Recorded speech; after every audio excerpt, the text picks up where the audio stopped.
Hi, everyone. I'm Britt Adkins, and welcome to Continuum. The universe is expanding, and so is the space industry. With all the new announcements, developments, and launches, it can be a lot to keep up with. So, we're here to help. Whether you're a space enthusiast or just starting to look up at the stars, we're the outlet providing space news for everyone. Yes, flat earthers will call us fake news, and we wear that badge proudly. So, without further ado, here's Continuum.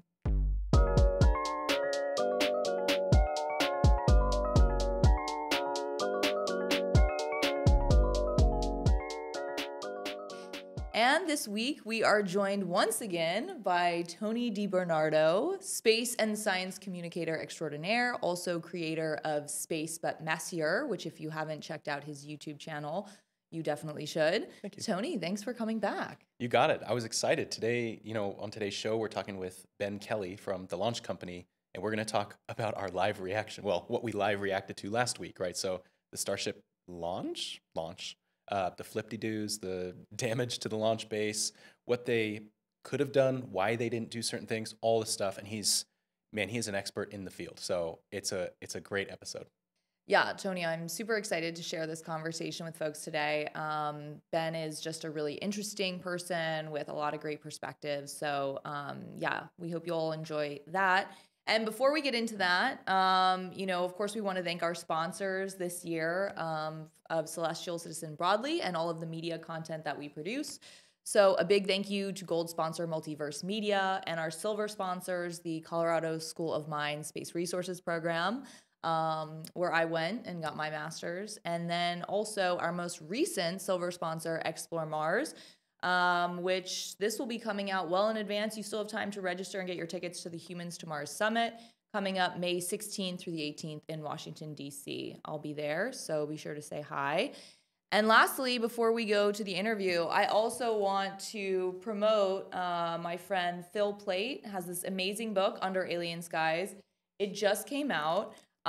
What I love about it is, especially here on Star Wars Day, where we're talking about all of these like fantastic fictional worlds out in space, Phil actually does the math, does the research to kind of figure out if you're standing on the moon, if you're standing on Mars or the rings of Saturn, what does the sky look like to you? And so he kind of takes you on this amazing visual tour through the solar system and beyond.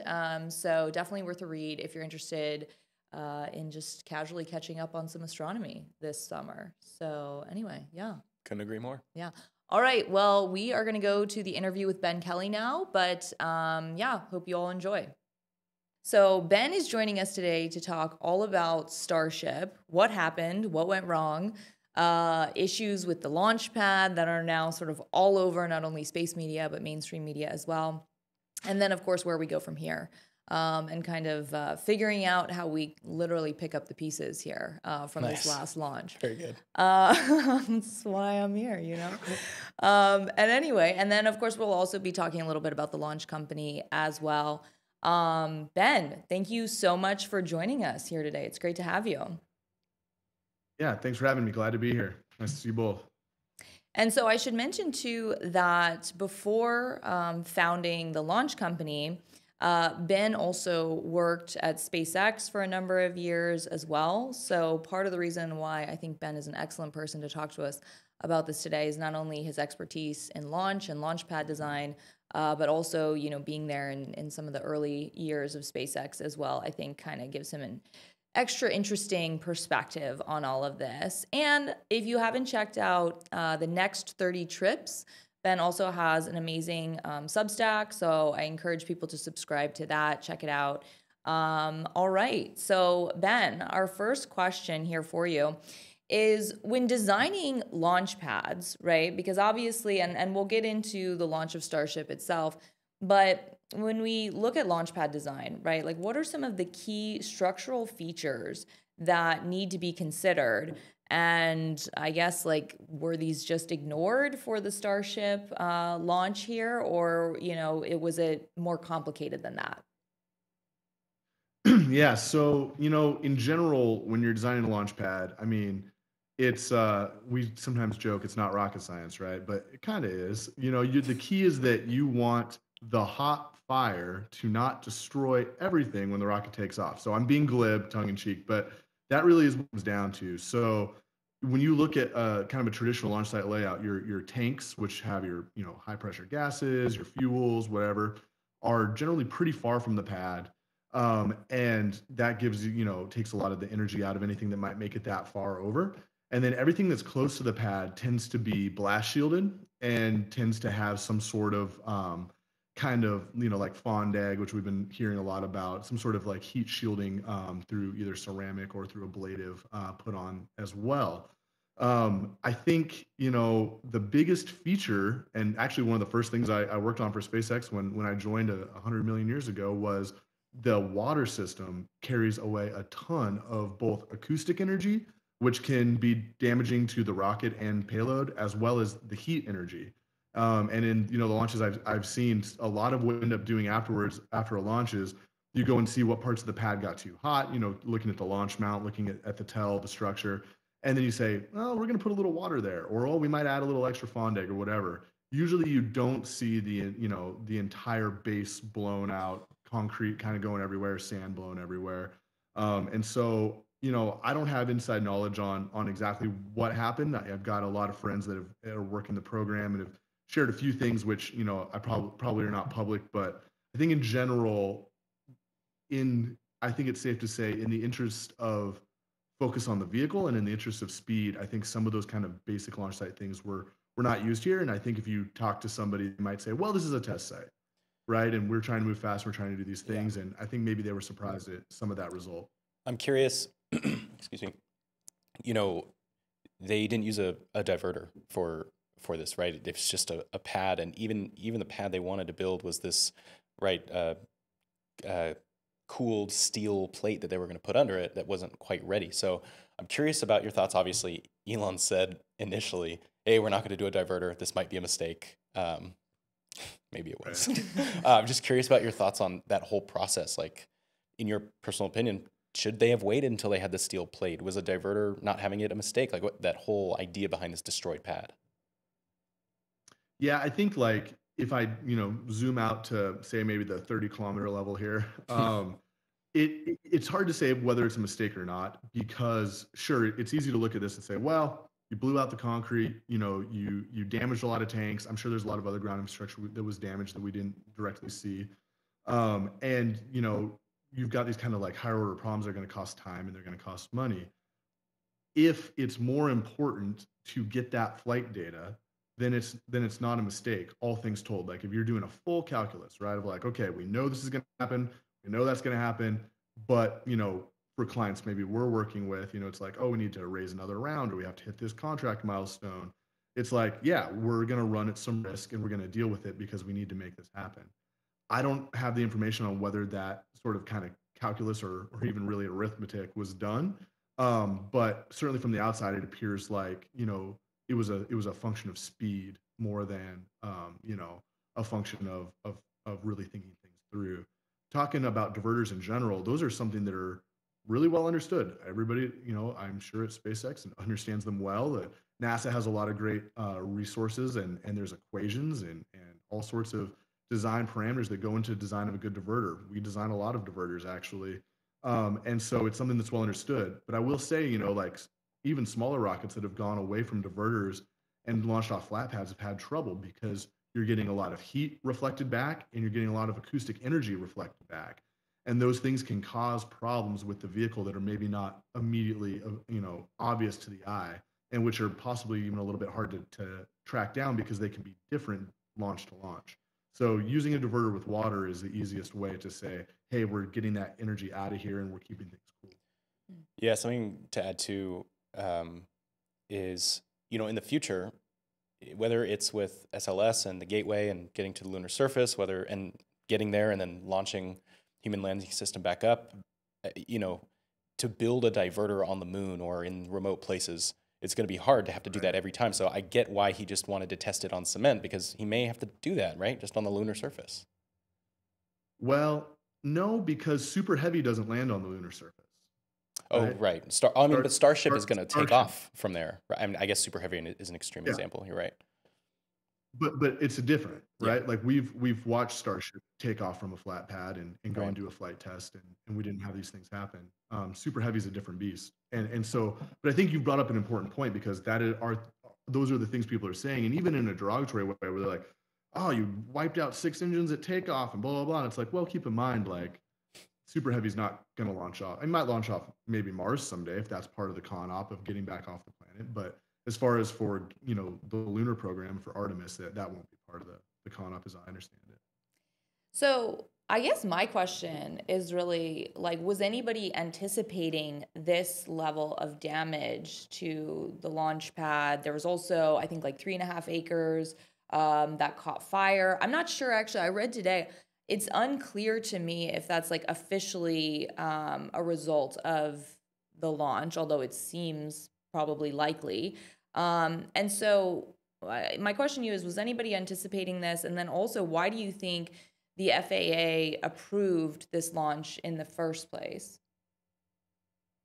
Yeah, I think what I want to be careful of is not, like Monday morning quarterback them, and just come in and be like, oh, we should have known all this and should have known all that and blah blah blah. Like that's not helpful either, right? And so, but I think like the important thing to know is like, yeah, I think a lot of people could have said, hey, I think this is going to be a high chance. We don't tend to talk in absolutes, but I think there's a higher than average chance, that you're on this kind of like soft sandy earth. You're gonna be compressing your concrete straight down with literally the force of the largest rocket to ever fly. Like probably worth, looking at some of these things a little closer. As far as the FAA process, all it's really about, this was an experimental flight. All it's really about is showing that you can, mitigate risk to the public and to the environment. And so they were able to check those boxes, and it's not the FAA's job, nor really should it be, to like do like these super deep dives into every technical aspect of the program. But it is important that they're making sure these high level safety features are met, right? These like safety bars are cleared. I think in this case, like there's always a risk, and I think it in my opinion, it came under the bar. Yeah. But certainly not everybody feels that way, and certainly there's been a lot of like, I don't know if you follow like Michael Sheets on Twitter, but he kind of like tweeted this thread of like Elon in the Twitter space, and some of what came out of that, I think, like shed a lot more light on what was going on internally and how they're viewing it now. And you have to read a little bit through the like super casual positive spin that's put on everything, but there's a lot of information there. Yeah. Okay. Well, and I'm glad you brought that up because I think that's also interesting in that same Twitter Spaces conversation, right? Like Elon suggested that they would be attempting launch again in 6 to 8 weeks, which feels very quick. And I know we all joke about Elon time, but what are your thoughts, in terms of how long it's going to take to get through the FAA review process now, and when we might see Starship attempt another launch? Yeah, as far as when, I think your guess is as good as mine. I mean, when you look at the fact that we've been kind of pushing this date for quite a while, up until this current flight, I think it'd be very easy to get back into that sort of cadence, a cadence that I personally have a lot of history with, where it feels like launches tomorrow for a year, and you're just kind of like chasing this thing and high adrenaline through a high adrenaline scenario. I think the complicating factor on the FAA part is the lawsuit that was brought by the environmental groups, right? Like that's something that is probably a complicating factor. If you set that aside, I mean, people, I think Eric Berger from Ars tweeted out yesterday or the day before, like they've already straightened all the rebar on the pad. Like, you guys, this is gonna be fast. And it's like, well, straightening rebar is one thing, right? But like, where even repouring that concrete is another thing. But where's the design change that's not going to put you back in that same boat when you do this again, right? And I think that is further than 6 to 8 weeks out.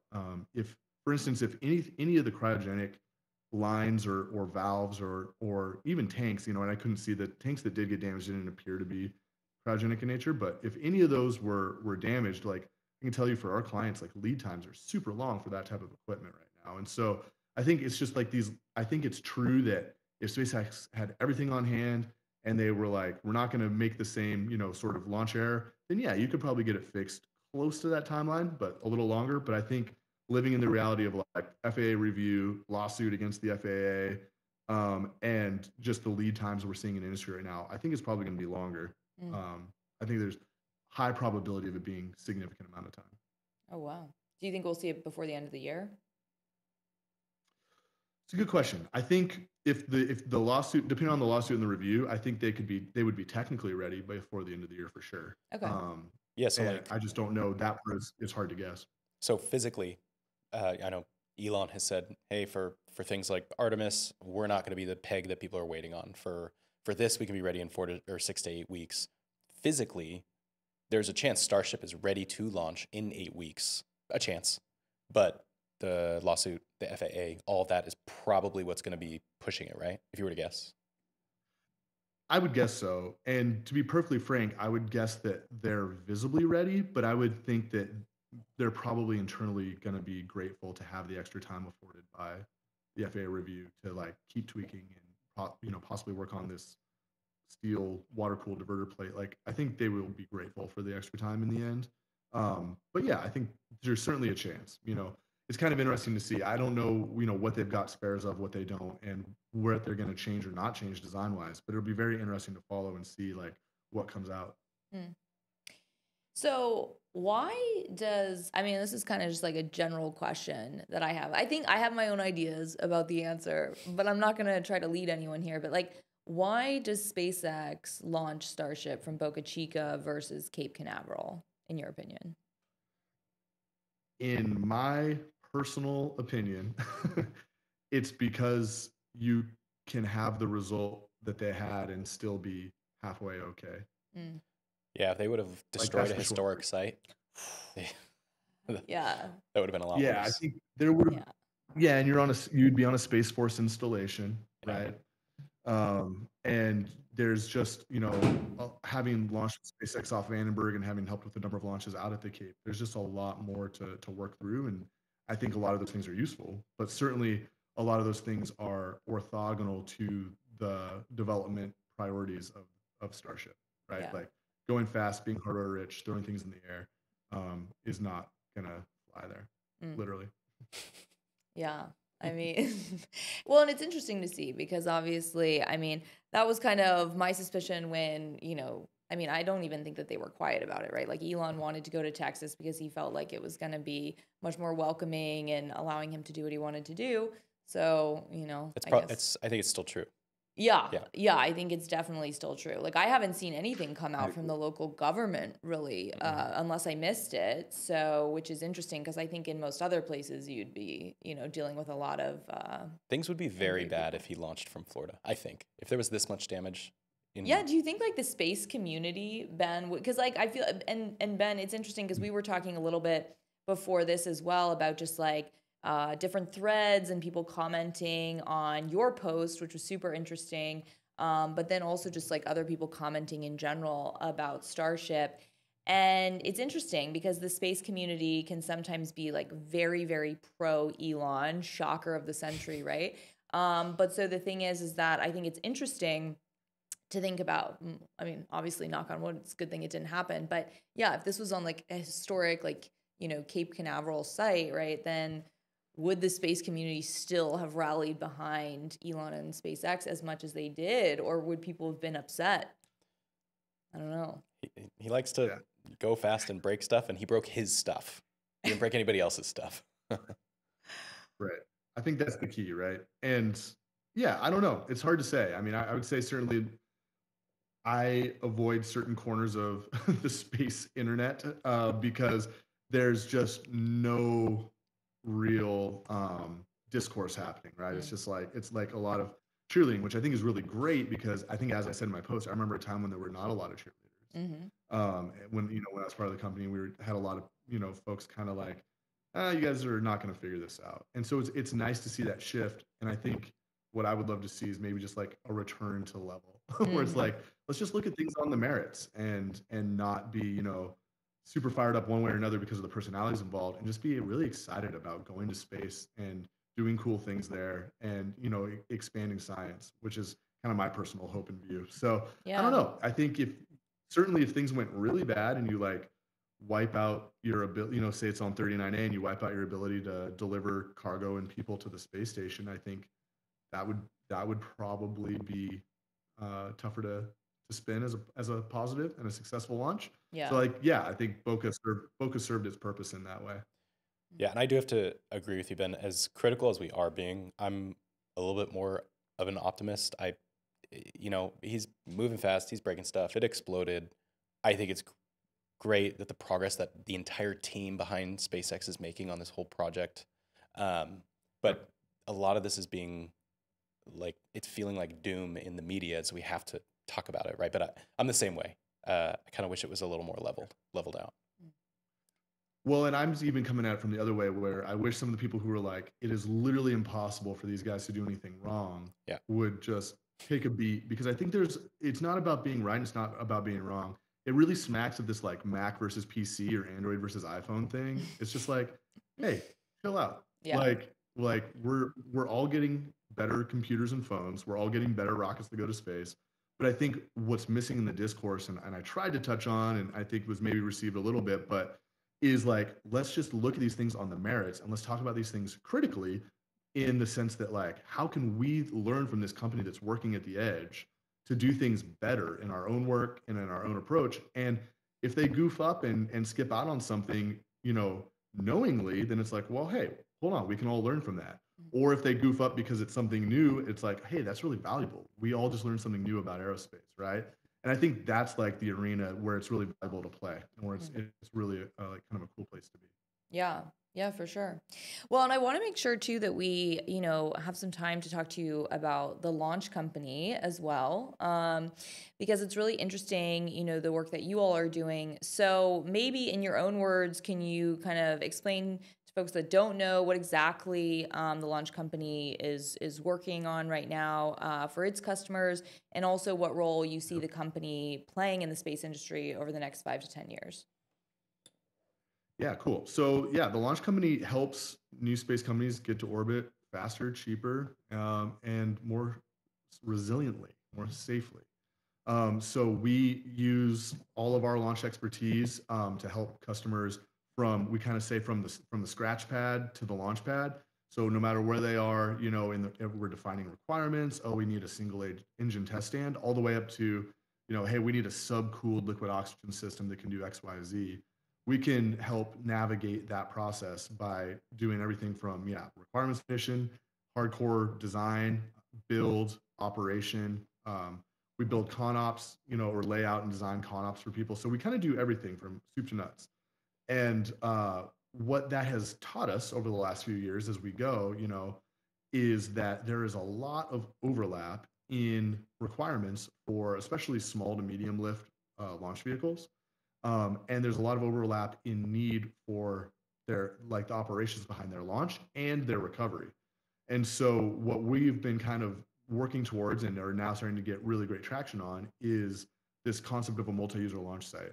And as we're seeing both, space investment kind of slow down for some parts of the market, and as we're seeing the number of available launch sites be constrained, there's a huge opportunity for us to say, great, well, here's a launch pad that any liquid or hybrid vehicle of XY size can come and use. We can get you hooked up, we can get you fueled and ready to go to space. And we know that it's built to all the appropriate regulations.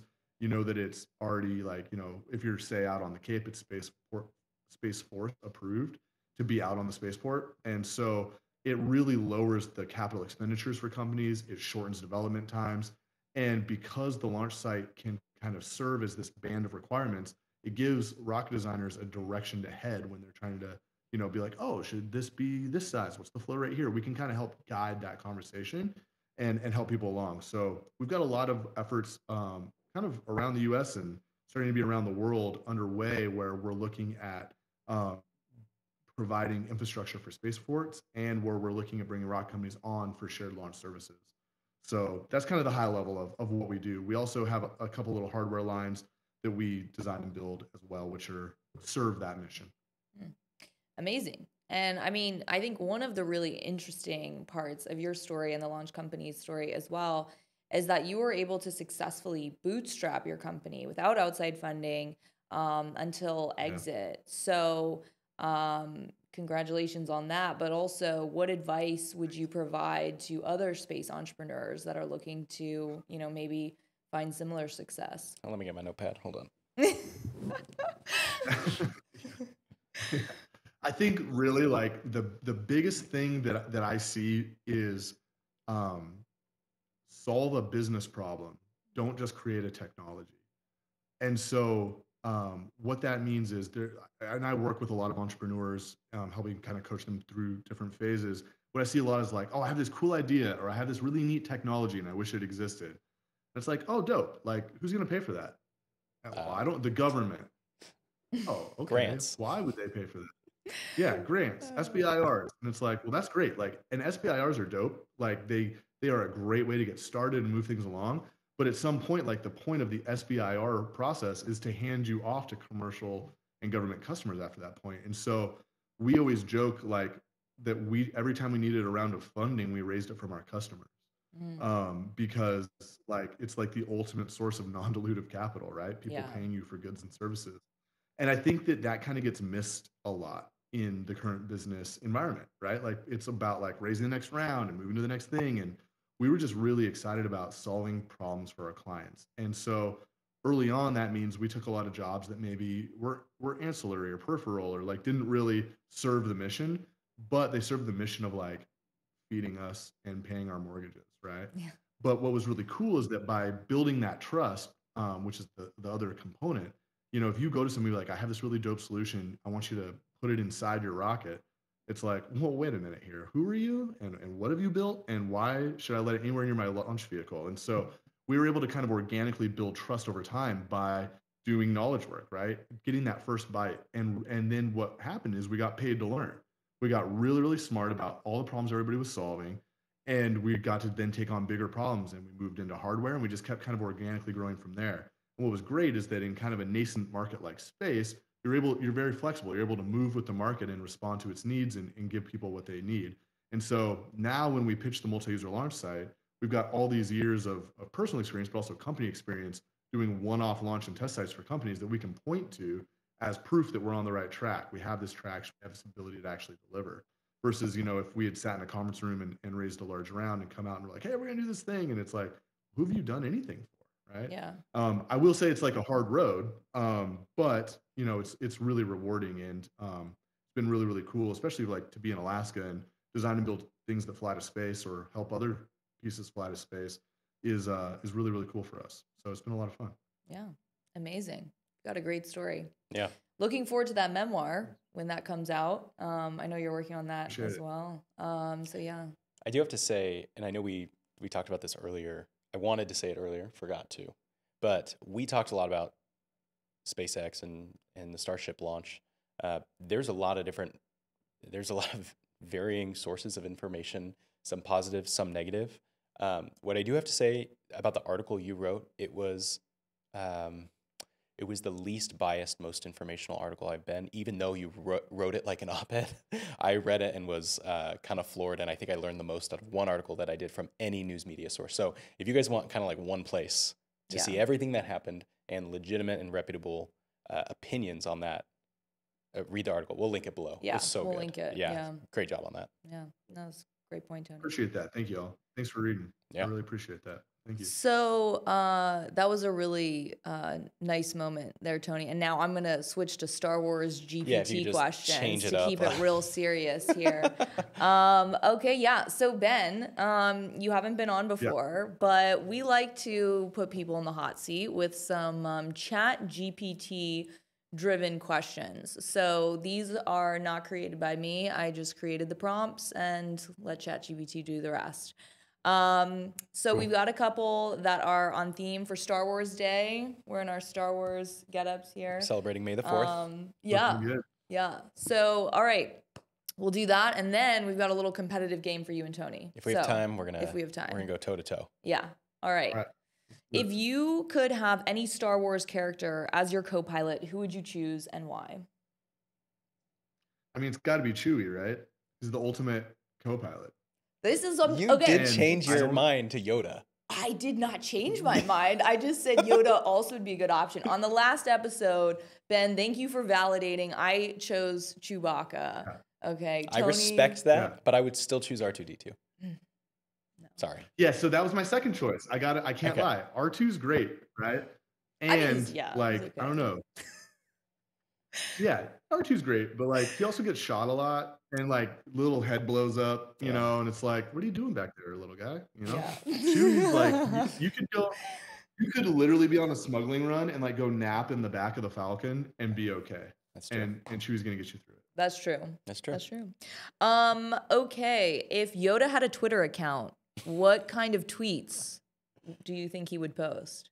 That's a good one. I like that one. Well, I mean, thank you. It was ChatGPT, but thank you. Wow.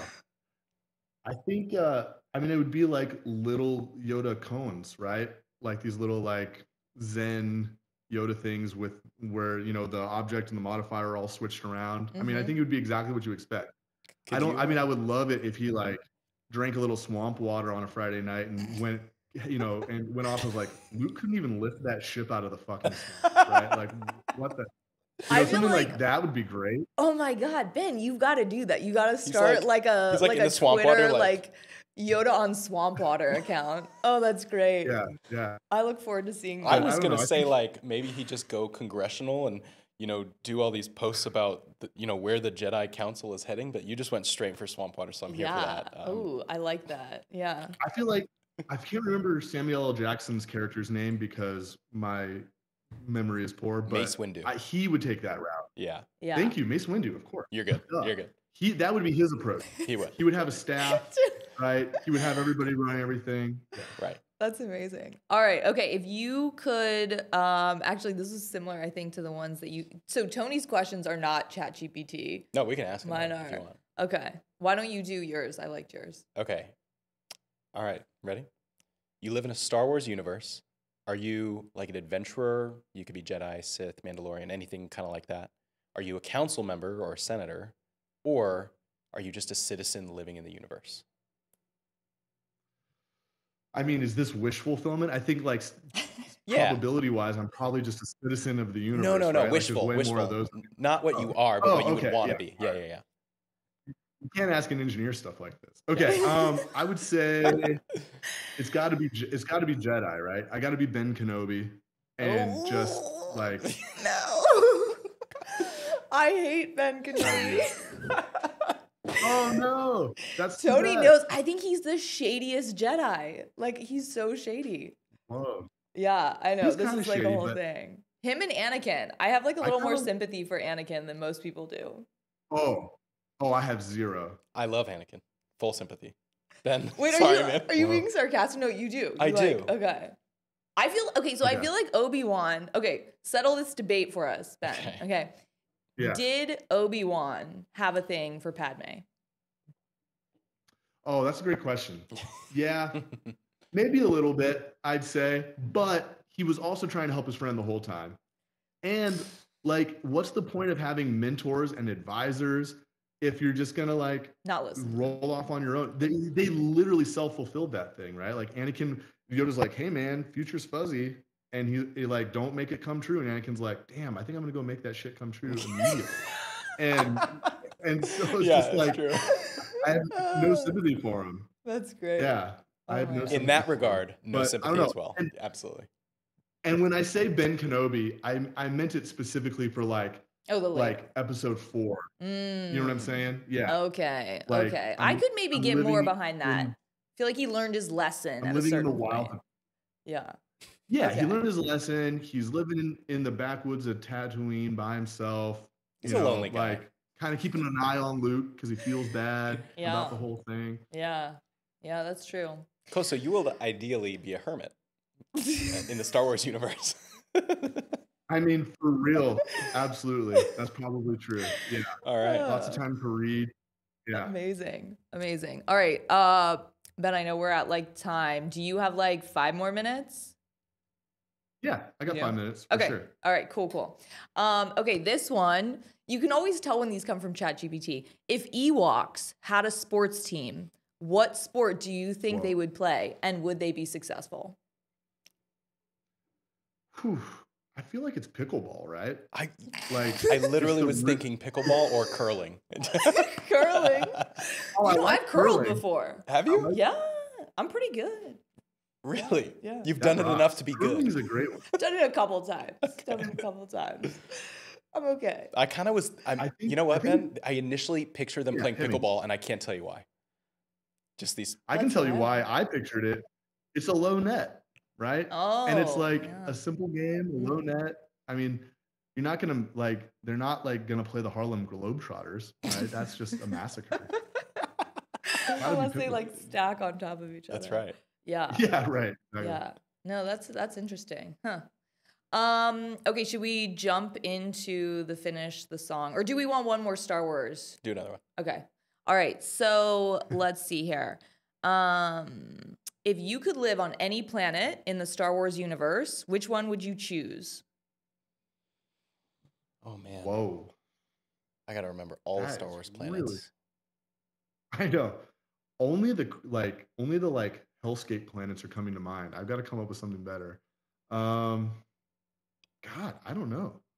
I mean, I had time to think about this, but You I have did. like a very clear like Could top be- 3. can it be like Alderaan before Vader rolls up? Very nice. Yeah. Yeah, I think of Yeah. course. Yeah. I mean some of the best Yeah. ones are no longer with us, right? But Yeah. you know Yeah. but you know but the thing is that like Wait, where are you? Yeah, what are your answers? mine? Okay, so Yeah. like obviously like I'm an urban planner, I love cities, so Coruscant, Coruscant. like obviously has to be number 1. Plus there's just a lot of interesting things that happen there. Second one, because also proud member of the Humans to Venus Foundation over here, Cloud Oh. City. So yeah, Cloud City rocks. yeah. And then perhaps not surprisingly, given my somewhat controversial affinity for the early years of 1, 2, 3 Star Wars, Naboo. Yeah. Yeah. Oh. It's pleasant. Yeah, It's Naboo. nice. That- I hear that's probably people my fall in second love choice. there. So yeah. Yeah. Yeah. I won't get over that. That's your favorite movie. I can't handle that. My favorite one is this. No, okay. I won't say it's my favorite one. Some of the later ones, because I also love Rey. But you like it. But I like 2. Yeah. Everyone hates 1, 2, 3, and I like 2. I probably live. What about you, I Ben? What do like- you think? I think because I was at the perfect age when episode 1 came out, and it was like the first new Star Wars, and it's just like I think I was probably in 5th or 6th grade, maybe. I don't remember. But I was just like so jazzed. And so I still love episode 1 because I watch it through that frame where it's like, oh, I could be little Anakin pod racing. Like that rocks. I'd love to be right? a slave. Yeah. But Yeah. by the time yeah, exactly. Yeah, exactly. You get it. But I think like by the time episode 2 came, I was firmly out. By the time episode 2 came. And by the time episode Wow. 3 came, I was super happy to watch Anakin like slide into the lava. I Oh, was yeah. like, goodbye. Oh. Sure. Wow. Wow. Yeah. This is I know. It's a hot enlightening. take, Yeah. literally. Literally. Hot take all of his limbs off. Oh, the best. Okay. All right. This next competitive game is between you and Tony. Okay. You're playing to win. Oh, All right. All right. So Always. I'm We always going play to say like the first part of a song line. It's a space song. And then you guys have to fill it in. Like, so tell me the next line. Are we Okay. competing or are we going to take turns? No, you're competing.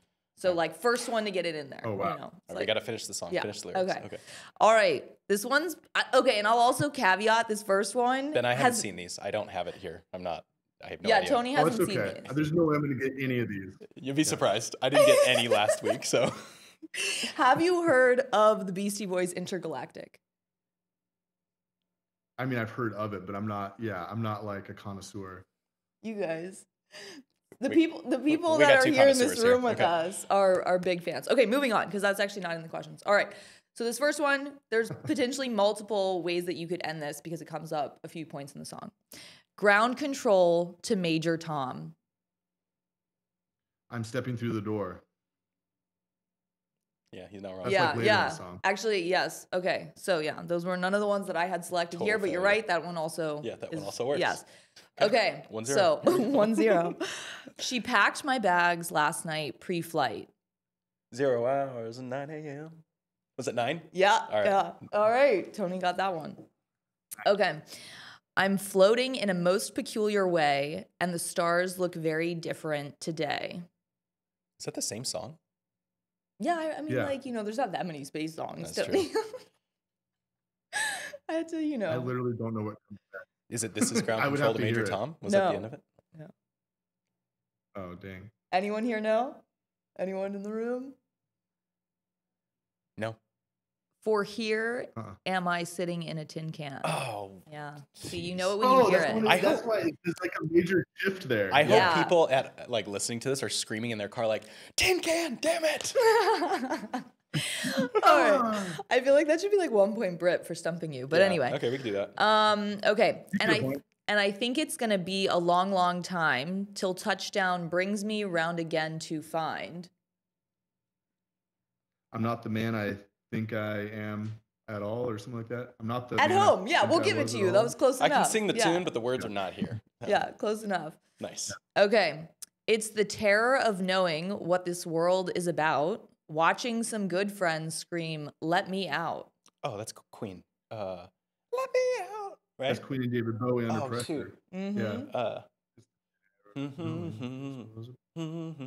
I don't know the words. Ding, ding, ding. I don't know the next ding, words. ding. Yeah. Anyone here? Is it just under pressure? No, it's pray just- tomorrow gets me higher. Gosh. Yeah, I've I said know that that's like a 10 times this week. Ooh. It's crazy. I didn't So get does that that. mean I got Real 2 quick. points now? Real quick, a sidebar. Do you know the history of that song and why it's like so manic with the shifts? No. No. Because essentially, like, I mean, it's Queen and David Bowie trying to do a song together. So it's just these huge personalities, right? Freddie Mercury and David Bowie. And they're like, Bowie's like, I think it needs to be this way. Mercury's like, I think it needs to be this way. And they like put it together in like an insanely short amount of time. And so they were just like, fuck it, smash the songs together. And that's kind of what happened. Whoa. I gotta go Like, listen to that. That's wild. I didn't know Yeah. that. Which actually makes me Yeah. think of another dynamic duo here. Question. Mm. So I saw. I don't know where you're Do you going know with where this. I'm going with No, this? not at all. Okay. So in the control room, at least on the stream that we were watching, I didn't see Gwen Shotwell for the Starship launch. Was she there? Yeah. I didn't see on the video. No, I don't know. Maybe she Where's just Gwen? requested that day off like a couple weeks ago. Anyway, I just was curious. All right. Anyway, moving on. Okay. Starman waiting in the sky. He'd like to come and meet us. Oh, come on, guys. This one's so easy. It rhymes with sky. You know it. You want to get a point here? I just know the do music. I Even can't, the even words my aren't coming to me. 5-year-old son knows this. He runs around the house like screaming this at the top of his lungs, but he thinks he'd blow our minds. Yeah, I can tell you every word to Paw Patrol and Fancy Nancy, but I can't. I'm sorry. Oh my god. Yeah, man. Can't talk about Paw Patrol. We're about to get triggered here. Yeah, oof. It's like let it go. Okay, last one here. So wait, so now I've stumped you. I'm definitely in the lead. I think you both have two. No, you have two and I have one. I've stumped I you think all we're 3 tied. times. Anyway. All right, 3, 2, 1. I'll live This with last one is like, it's a tough one. All right. All right. Breathing in, you give me air. I'm living off your solar flare. I don't even understand the imagery of that. What does it mean to live off somebody's solar flare? Wait, is this the? It's a newer song, This feels like a weird. like last 10, 20 years something. If there were another woman in this room who was born in the 90s, someone would know this. Say it one more time. Just Okay. give us one more. Breathing in, you give me air. I'm living off your solar flare. I mean, like, I literally have no idea. This feels like something like Paramore or Evanescence would do. She Like, said for woman in the real. 90s, I so have I'm like, no do I idea. need to go back? Could you be my supernova girl? Oh my gosh. That would be Protozoa, Protozoa. performing I hate Supernova you. Girl for Xenon Girl of the 21st 21st century. century. Yeah. I'm really disappointed in myself. Wow. I hope my Yeah. sisters aren't listening. That's That's like, a- that was a tough one. I mean, that was a kind of a deep track. That- That was a deep lyric in. Anyone who knows me know I have an obsession with Xenon. So. Do you? Oh, I love Xenon. Are you kidding? I was I don't know like, her. talk about the right age. Like, Yeah. that was like, I wanted to be Xenon. Boom, I boom, wanted- boom. Yeah. Make my Yeah. heart go. Yeah. Yeah. Protozoa was like a little weird. The to be spiky honest. bleached tips of Protozoa. Yeah. Yeah. That was a moment. Anyway, all right. I know that we've run way over time, Ben, here, but we really appreciate you coming on the show here today. I feel like you answered a ton of really amazing questions and sort of just like walked us through what happened with Starship. And I know people listening will appreciate that. And best of luck with everything with the launch company. And yeah, like we said, we'll link everybody to your awesome article from the next 30 trips. And good luck with the memoir as well. Excited to read that. Yeah. And yeah, thanks for your time.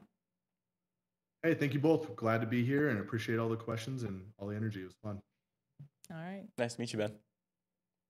Nice to meet you too. Take care, y'all. See you later. Bye.